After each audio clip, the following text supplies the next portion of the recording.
Mesdames et messieurs, l'heure est grave. On ne pourra pas dire qu'on n'a pas vu le fascisme arriver, il arrive en klaxonnant. Cette semaine n'a pas été à la faveur de l'article 24 de la loi sécurité globale. Le crash test a foiré, la réalité a parlé.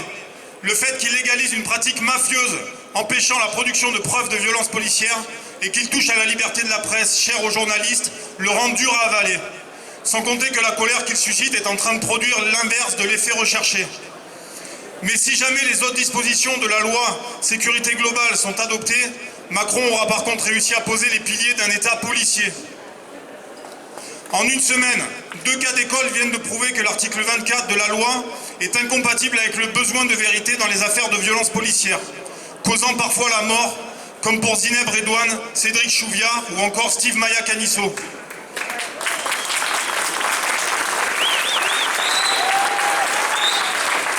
Lundi, l'évacuation inhumaine des réfugiés de la place de la République et jeudi, le tabassage de Michel à l'intérieur de son studio de musique ont véritablement plongé le gouvernement dans ses propres fanges. Aujourd'hui, on se demande évidemment combien de Michel sont actuellement derrière les barreaux pour faute d'image contredisant les mensonges policiers.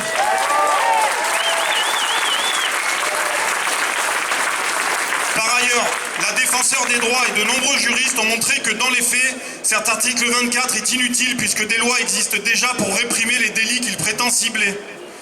Ainsi, cet article 24 est probablement devenu un poids trop lourd à porter pour le gouvernement.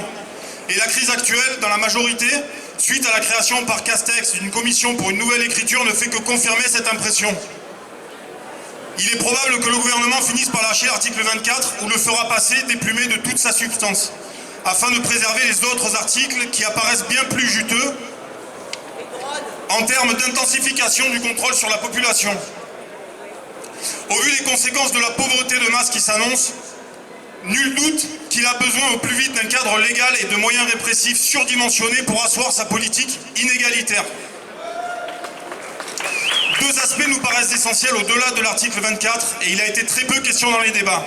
Il y a tout d'abord une extension de pouvoir et donc de moyens à la police municipale qui est actuellement placée sous l'autorité politique des maires et qui se voit reconnaître avec cette loi des pouvoirs et des missions de plus en plus proches de ceux de la police nationale et donc de l'État.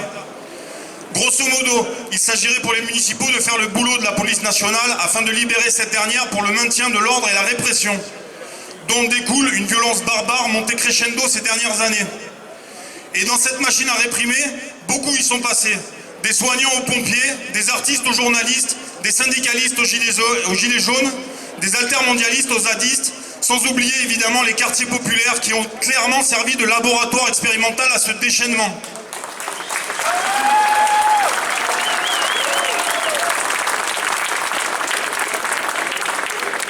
Le gouvernement valide aussi l'extension du pouvoir policier concernant le secteur privé.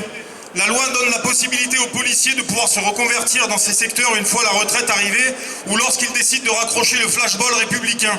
Il faut aussi noter que la loi permet une extension des missions des milices privées.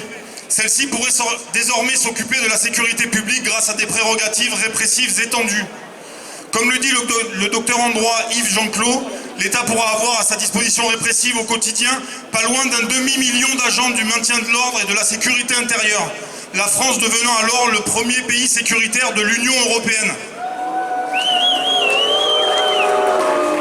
Alors que la France se situe déjà dans le haut du panier par ses moyens juridiques et policiers, ainsi que par ses moyens de surveillance et de contrôle de sa population civile, le gouvernement semble lancer sans aucun débat public dans une course aveugle au déploiement de technologies et de surveillance de masse.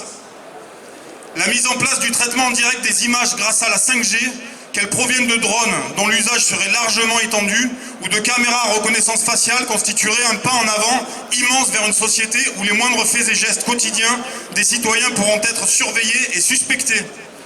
Ce qui s'annonce avec ce projet de loi, c'est une société de la surveillance illimitée, de la suppression des libertés publiques et de la suspicion généralisée construite sur la paranoïa.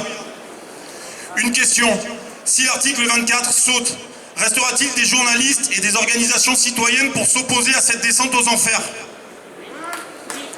Nous, Collectif Action Lutte 83, sommes co-signataires de l'appel national qui réunit plus de 160 organisations. Et ici, sur cette place de l'Opéra, là où les gens se rencontrent, se connaissent, se font confiance et prennent le temps de penser et d'agir ensemble, nous pouvons faire échouer le gouvernement.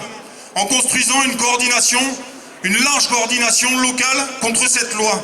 Passons-nous le mot et résistons ensemble.